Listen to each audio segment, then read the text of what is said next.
ಸ್ನೇಹಿತರೆ, ಇವತ್ತಿನ ಈ ವಿಡಿಯೋದಲ್ಲಿ ಗೋಂಗೂರ ಚಟ್ನಿನ ಯಾವ ರೀತಿ ಮಾಡೋದು, ಹಾಗೆ ಗೋಂಗೂರ ಚಟ್ನಿ ಮಾಡೋದಕ್ಕೆ ಏನೆಲ್ಲ ಪದಾರ್ಥಗಳು ಬೇಕು ಅಂತ ತಿಳಿಸ್ಕೊಡ್ತಾ ಇದ್ದೀವಿ. ಸ್ವಲ್ಪ ಹುಳಿಯಾಗಿ ಖಾರವಾಗಿ ಬಹಳ ಸೊಗಸಾಗಿರುತ್ತೆ. ಬಿಸಿ ಬಿಸಿಯಾದ ಅನ್ನದ ಜೊತೆ ತಿನ್ನೋದಕ್ಕೆ ಸೂಪರ್ ಆಗಿರುತ್ತೆ. ಆಂಧ್ರ ಶೈಲಿಯ ರೆಸಿಪಿ ಇದು. ಗೋಂಗೂರ ಸೊಪ್ಪನ್ನು ಉಪಯೋಗಿಸಿ ತಯಾರು ಮಾಡೋದ್ರಿಂದ ಇದನ್ನು ಗೋಂಗೂರ ಚಟ್ನಿ ಅಂತ ಕರೀತಾರೆ. ಹಾಗಿದ್ರೆ ಬನ್ನಿ, ಗೋಂಗೂರ ಚಟ್ನಿ ಮಾಡೋದಕ್ಕೆ ಏನೆಲ್ಲ ಪದಾರ್ಥಗಳು ಬೇಕು, ಹಾಗೆ ತಯಾರು ಮಾಡ್ತಕ್ಕಂಥ ಸುಲಭ ವಿಧಾನ ಹೇಗೆ ಅಂತೀಗ ನೋಡ್ಕೊಳ್ಳೋರಂತೆ. ಗೋಂಗೂರ ಚಟ್ನಿ ಮಾಡೋದಕ್ಕೋಸ್ಕರ ಸ್ಟವ್ ಮೇಲೆ ಒಂದು ಬಾಣಲಿನ ಇಟ್ಟಿದ್ದೀವಿ. ಬಾಣಲಿಗೆ ಮೊದಲನೇದಾಗಿ 20 ಒಣಮೆಣಸಿನಕಾಯಿನ ಹಾಕ್ಕೊಳ್ತಾ ಇರ್ತಕ್ಕಂಥದ್ದು. ನೋಡಿ, ಆಂಧ್ರ ಶೈಲಿಯ ರೆಸಿಪಿ ಅಂದಮೇಲೆ ಖಂಡಿತ ಖಾರ ಇದ್ರೇ ಅದಕ್ಕೆ ಆಂಧ್ರ ಶೈಲಿ ರೆಸಿಪಿ ಅಂತ ಹೇಳೋದು.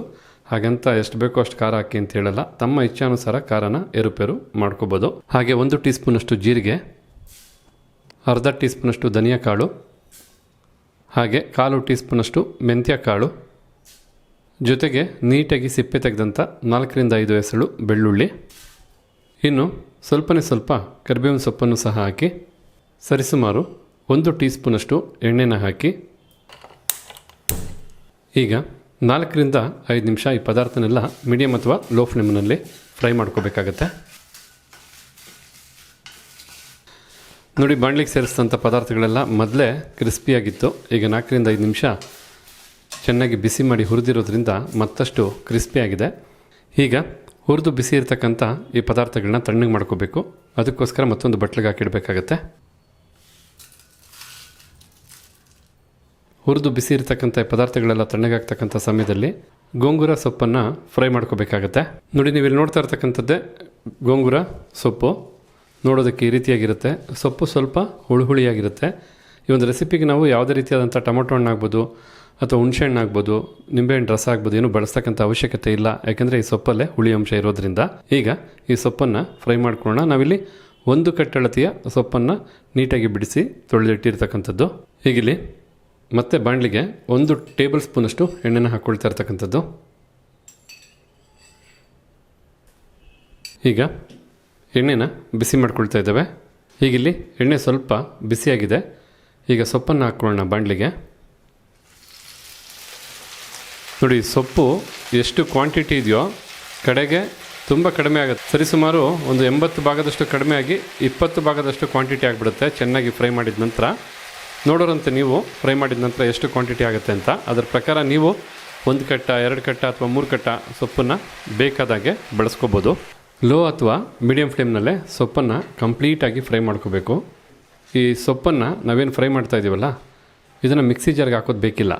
ನೀವು ಈ ಸೊಪ್ಪನ್ನು ಫ್ರೈ ಮಾಡ್ತಾ ಇದ್ದರೆ ಅದೇ ಬಂದು ಎಲ್ಲ ಕಂಪ್ಲೀಟಾಗಿ ನುಣ್ಣಿಗೆ ಪುಡಿ ಅನ್ನೋದಕ್ಕಿಂತ ಒಳ್ಳೆ ಪೇಸ್ಟ್ ರೀತಿ ಆಗುತ್ತೆ. ಅಲ್ಲಿವರೆಗೂ ನಾವು ಇದನ್ನು ಕ್ಲೀನಾಗಿ ಫ್ರೈ ಮಾಡ್ಕೋಬೇಕು. ಈ ಸೊಪ್ಪಲ್ಲಿರ್ತಕ್ಕಂಥ ಹುಳಿ ಅಂಶ ರುಚಿ ನೋಡೋ ಅವಶ್ಯಕತೆ ಇಲ್ಲ. ಯಾಕೆಂದರೆ ಈ ಸೊಪ್ಪನ್ನು ಉರಿತಾ ಇದ್ದರೆ ಅದರಲ್ಲಿ ಬರ್ತಕ್ಕಂಥ ಅರೋಮದಲ್ಲೇ ಆ ಒಂದು ಹುಳಿ ಅಂಶ ಇದೆ. ಘಮ್ ಅಂತ ಇದೆ, ಅಷ್ಟು ಒಳ್ಳೆ ಅರೋಮ. ನೋಡ್ತಾ ಇದ್ರಲ್ಲ, ಸೊಪ್ಪು ಬಿಸಿ ಆಗ್ತಾ ಒಂದು ಒಳ್ಳೆ ಪೇಸ್ಟ್ ರೀತಿ ಸಿದ್ಧವಾಗ್ತಾ ಇದೆ. ಕಂಪ್ಲೀಟಾಗಿ ಫ್ರೈ ಆಗಲಿ, ನೋಡೋರಂತೆ ಯಾವ ಮಟ್ಟಕ್ಕೆ ಸಿದ್ಧವಾಗುತ್ತೆ ಅಂತ.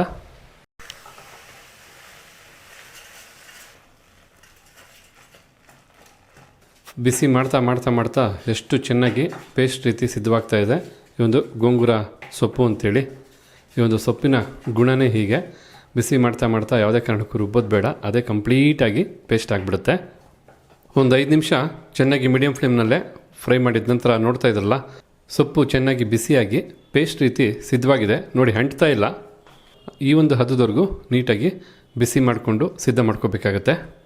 ಈ ರೀತಿಯಾಗಿ ಚೆನ್ನಾಗಿ ಸೊಪ್ಪನ್ನು ಫ್ರೈ ಮಾಡ್ಕೊಂಡಿದ್ದ ನಂತರ ಈಗಿಲ್ಲೊಂದು ಮಿಕ್ಸಿ ಜಾರ್ನ ತೊಗೊಂಡಿದ್ದೇವೆ. ಮಿಕ್ಸಿ ಜಾರ್ಗೆ ಆಗಲೇ ಚೆನ್ನಾಗಿ ಹುರಿದು ಬಿಸಿಯಾಗಿದ್ದಂಥ ಪದಾರ್ಥ ಎಲ್ಲ ತಣ್ಣಗಾಗಿದೆ. ಈ ಪದಾರ್ಥನ ಮಿಕ್ಸಿ ಜಾರ್ಗೆ ಹಾಕ್ಕೋಬೇಕಾಗತ್ತೆ. ಜೊತೆಗೆ ನಾವೇನು ರುಚಿಗೆ ತಕ್ಕಷ್ಟು ಉಪ್ಪನ್ನು ಬಳಸ್ತೀವಿ, ಆ ಉಪ್ಪನ್ನು ಸಹ ಈಗ ಇದೇ ಪದಾರ್ಥದ ಜೊತೆ ಹಾಕಿ ಎಲ್ಲನೂ ಸಹ ನುಣ್ಣಿಗೆ ಪುಡಿ ಮಾಡ್ಕೋಬೇಕು. ಈಗ ಇಲ್ಲಿ ನೋಡ್ತಾ ಇದ್ರಲ್ಲ, ಮಿಕ್ಸಿ ಜಾರ್ಗೆ ಸೇರಿಸಿದಂಥ ಎಲ್ಲ ಪದಾರ್ಥನೂ ಈ ಒಂದು ಅದಕ್ಕೆ ಪುಡಿ ಮಾಡಾಯಿತು. ಈಗ ಈ ಪುಡಿನ ಗೋಂಗೂರ ಸೊಪ್ಪಿನ ಜೊತೆಗೆ ಬೆರೆಸ್ಕೋಬೇಕಾಗತ್ತೆ. ಮತ್ತೆ ನಾವಿಲ್ಲಿ ಸ್ಟವನ್ನು ಹಚ್ಚಿದ್ದೇವೆ. ಹಾಗೆ ಪುಡಿ ಮಾಡಿದಂಥ ಮಸಾಲ ಪುಡಿನೂ ಹಾಕ್ಕೊಳ್ತಾ ಇರ್ತಕ್ಕಂಥದ್ದು. ಈಗ ಈ ಪುಡಿಯೆಲ್ಲ ಚೆನ್ನಾಗಿ ಸೊಪ್ಪಿನ ಪೇಸ್ಟ್ ಜೊತೆ ಬೆರಿಬೇಕು. ಅಲ್ಲಿವರೆಗೂ ಮಿಕ್ಸ್ ಮಾಡ್ಕೋಬೇಕು. ಜೊತೆಗೆ ಮತ್ತೆ ಒಂದು 3ರಿಂದ 4 ನಿಮಿಷ ಈ ಸೊಪ್ಪನ್ನು ಬಿಸಿ ಮಾಡಿಕೊಂಡೆ ಮಿಕ್ಸ್ ಮಾಡ್ಕೋಬೇಕಾಗತ್ತೆ. ನಾವಿಲ್ಲಿ ಕೇವಲ ಒಂದೇ ಒಂದು ಕಟ್ಟಳತೆಯ ಸೊಪ್ಪನ್ನು ಉಪಯೋಗಿಸಿ ಮಾಡ್ತಾ ಇರ್ತಕ್ಕಂಥ ಗೋಂಗೂರ ಚಟ್ನಿ ಇದು. ಜನರಲಾಗಿ ಈ ರೀತಿಯಾದಂಥ ಗೋಂಗೂರ ಚಟ್ನಿನ ಹೆಚ್ಚು ಕ್ವಾಂಟಿಟಿನಲ್ಲಿ ತಯಾರು ಮಾಡಿ ತುಂಬ ದಿನದವರೆಗೂ ಸ್ಟೋರ್ ಮಾಡಿ ಇಡ್ತಾರೆ. ತಾವು ನೋಡ್ಕೊಳ್ಳಿ, ಒಂದು ಕಟ್ಟಳತೆಯ ಸೊಪ್ಪಲ್ಲಿ ಎಷ್ಟು ಗೋಂಗೂರ ಚಟ್ನಿ ಸಿದ್ಧವಾಗುತ್ತೆ ಅಂತ ನೋಡಿಕೊಂಡ್ರೆ ತದನಂತರ ನೀವು ಎಷ್ಟು ಕ್ವಾಂಟಿಟಿ ಮಾಡ್ಕೋಬೇಕು ಅಂತ ತಮಗೆ ಗೊತ್ತಾಗುತ್ತೆ. ಮಿಕ್ಸಿ ಜಾರಲ್ಲಿ ಹುರಿದಂಥ ಪುಡಿನೆಲ್ಲ ಹಾಕಾದ ನಂತರ ಮತ್ತೆ ಒಂದು 3-4 ನಿಮಿಷ ಚೆನ್ನಾಗಿ ಬೆರೆಸಿ ಬಿಸಿ ಮಾಡಿರ್ತಕ್ಕಂಥದ್ದು ನೋಡ್ತಾ ಇದ್ದೀರಲ್ಲ, ಈ ಒಂದು ಹದಕ್ಕೆ ಬಿಸಿ ಬಿಸಿಯಾಗಿ ಗೋಂಗೂರ ಸೊಪ್ಪು ಸಿದ್ಧವಾಗಿದೆ. ಈ ಸಮಯದಲ್ಲಿ ಈ ಚಟ್ನಿಗೆ ಬೇಕಾದಂಥ ಒಗ್ಗರಣೆಯನ್ನು ಕೊಡಬೇಕಾಗತ್ತೆ. ಈಗ ಒಗ್ಗರಣೆ ಮಾಡೋದಕ್ಕೋಸ್ಕರ ಸರಿಸುಮಾರು 4-5 ಟೇಬಲ್ ಸ್ಪೂನಷ್ಟು ಎಣ್ಣೆನ ಬಿಸಿ ಮಾಡ್ಕೊಂಡಿದ್ದೇವೆ. ಬಿಸಿಯಾದಂಥ ಎಣ್ಣೆಗೆ ಸ್ವಲ್ಪ ಸಾಸಿವೆನ ಹಾಕ್ಕೊಳ್ತಾ ಇರ್ತಕ್ಕಂಥದ್ದು. ಈ ರೀತಿಯಾಗಿ ಸಾಸಿವೆನೂ ಸಿಡಿದಾದ ನಂತರ ಸ್ವಲ್ಪ ಜೀರಿಗೆ, ಹಾಗೆ ಚಿಟಿಕೆಯಷ್ಟು ಇಂಗು, 1 ಟೀ ಸ್ಪೂನಷ್ಟು ಕಡಲೆಬೇಳೆ, ಜೊತೆಗೆ 1 ಟೀ ಸ್ಪೂನಷ್ಟು ಉದ್ದಿನಬೇಳೆ, ಹಾಗೆ 1 ಗಡ್ಡೆಯಷ್ಟು ನೀಟಾಗಿ ಸಿಪ್ಪೆ ತೆಗೆದು ಜಜ್ಜಿರ್ತಕ್ಕಂಥ ಬೆಳ್ಳುಳ್ಳಿ, ಜೊತೆಗೆ ಸ್ವಲ್ಪ ಕರಿಬೇವಿನ ಸೊಪ್ಪನ್ನು ಸಹ ಹಾಕಿ, ಇನ್ನು 2 ಬೆಳಗ್ಗೆ ಮೆಣಸಿನಕಾಯಿನೂ ಸಹ ಹಾಕಿ ಲೋ ಫ್ಲೇಮ್ನಲ್ಲೇ 1 ನಿಮಿಷದವರೆಗೂ ಇದನ್ನು ಫ್ರೈ ಮಾಡ್ಕೋಬೇಕಾಗತ್ತೆ ಎಲ್ಲ ಪದಾರ್ಥನ.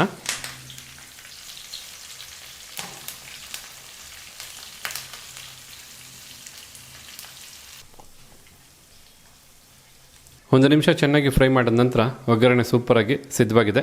ಬನ್ನಿ ಆಗಿದ್ರೆ ಈ ಒಗ್ಗರಣೆಯನ್ನು ಗೋಂಗೂರ ಸೊಪ್ಪಿನ ಚಟ್ನಿ ಜೊತೆ ಸೇರಿಸ್ಕೊಳ್ಳೋಣ. ಈ ರೀತಿ ಒಗ್ಗರಣೆಯನ್ನು ಸೇರಿಸಾದ ನಂತರ ಚೆನ್ನಾಗಿ ಗೋಂಗೂರ ಸೊಪ್ಪಿನ ಚಟ್ನಿ ಜೊತೆ ಬೆರೆಯೋ ಹಾಗೆ ಒಗ್ಗರಣೆನ ಮಿಕ್ಸ್ ಮಾಡ್ಕೋಬೇಕಾಗತ್ತೆ. ಎಣ್ಣೆನೂ ಸಹ ಬಹಳ ಚೆನ್ನಾಗಿ ಬೆರಿಬೇಕು.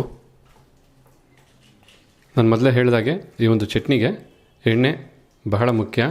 ಖಂಡಿತ ತಮ್ಮ ಇಚ್ಛಾನುಸಾರ ಎಣ್ಣೆನ ಏರುಪೇರು ಮಾಡ್ಕೊಳ್ಳಿ. ಕೆಲವ್ರಿಗೆ ಎಣ್ಣೆ ಹೆಚ್ಚು ಹಾಕ್ಕೊಳ್ತಾರೆ, ಕೆಲವ್ರಿಗೆ ಎಣ್ಣೆ ಕಡಿಮೆ ಹಾಕ್ಕೊಳ್ತಾರೆ.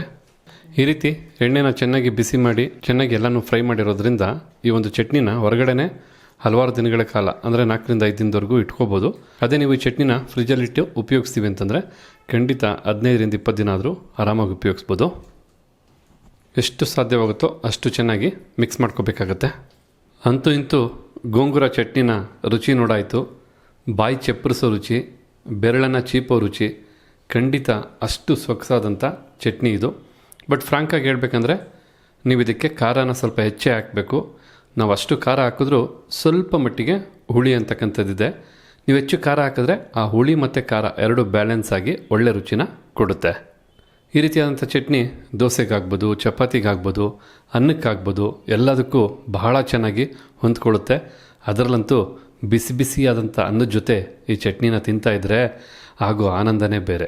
ಅದರಲ್ಲೂ ಹೇಳ್ಬೇಕಂತಂದರೆ ಖಂಡಿತ ಈ ರೀತಿಯಾದಂಥ ಚಟ್ನಿನ ನೀವು ತಯಾರು ಮಾಡಿ ಇಟ್ಕೊಬಿಟ್ರೆ ಬೇಕಾದಾಗ ಬಳಸ್ಬೋದು. ಖಂಡಿತ ಈ ಒಂದು ಚಟ್ನಿ ಹೊರಗಡೆ ಕೆಲಸಕ್ಕೆ ಹೋಗ್ತಕ್ಕಂಥವ್ರಿಗೆ ಮನೆಗೆ ಬಂದಾಗ ಒಂದು ಒಳ್ಳೆ ವರದಾನ ಅಂತ ಹೇಳ್ತೀನಿ. ಹಾಗಿರೋ ನೋಡ್ಕೊಂಡ್ರಲ್ಲ ಯಾವ ರೀತಿಯಾಗಿ ಗೋಂಗೂರ ಚಟ್ನಿನ ತಯಾರು ಮಾಡೋದು ಅಂತ. ಖಂಡಿತ ನೀವು ಸಹ ನಿಮ್ಮ ಮನೆಗಳಲ್ಲಿ ಈ ರೀತಿಯಾದಂಥ ಚಟ್ನಿನ ಒಮ್ಮೆ ಮಾಡಿ ನೋಡಿ, ತುಂಬ ಇಷ್ಟಪಡ್ತೀರಾ. ಮಾಡಬೇಕಾದ್ರೆ ಮೊದಲನೇ ಬಾರಿಗೆ 1 ಕಟ್ಟಷ್ಟು ಸೊಪ್ಪನ್ನು ಮಾತ್ರ ಬಳಸಿ ತಯಾರು ಮಾಡಿ ನೀವು ನೋಡಿ ರುಚಿ ಹೇಗೆ ಬರುತ್ತೆ ಏನು ಅಂತ. ತದನಂತರ ನೀವು ಹೆಚ್ಚು ಕ್ವಾಂಟಿಟಿನಲ್ಲಿ ಮಾಡ್ಕೊಳ್ಳಿ ಅಂತ ನನ್ನ ಒಂದು ವಿನಂತಿ. ಹಾಗಿದ್ರೆ ಇವತ್ತು ಈ ವಿಡಿಯೋ ಮೂಲಕ ನಾವು ಮಾಡಿ ತಿಳಿಸಿದಂಥ ಗೋಂಗೂರ ಚಟ್ನಿ ತಮಗೆಲ್ಲರಿಗೂ ಇಷ್ಟ ಆಗಿದೆ ಅಂತ ತಿಳ್ಕೊಂಡಿದ್ದೀನಿ. ಇಷ್ಟ ಆಗಿದ್ರೆ ವಿಡಿಯೋಗೆ ಒಂದು ಲೈಕ್ ಮಾಡಿ, ಜೊತೆಗೆ ತಮ್ಮ ಅನಿಸಿಕೆ ಅಭಿಪ್ರಾಯ ಈ ಒಂದು ರೆಸಿಪಿ ಬಗ್ಗೆ ಏನಿದೆ ಅನ್ನೋದನ್ನು ತಿಳಿಸೋದನ್ನು ಮರಿಬೇಡಿ. ಹಾಗೆ ಈ ವಿಡಿಯೋನ ಮತ್ತೊಬ್ಬರಿಗೂ ಹೆಲ್ಪ್ ಆಗೋ ಹಾಗೆ ದಯವಿಟ್ಟು ಶೇರ್ ಮಾಡೋದನ್ನು ಮರಿಬೇಡಿ ಅಂತ ಹೇಳ್ತಾ ತಮಗೆಲ್ಲರಿಗೂ ಧನ್ಯವಾದನ ತಿಳಿಸ್ತಾ ಇದ್ದೀವಿ. ಭಾಗ್ಯ ಮತ್ತು ಗಿರೀಶ್.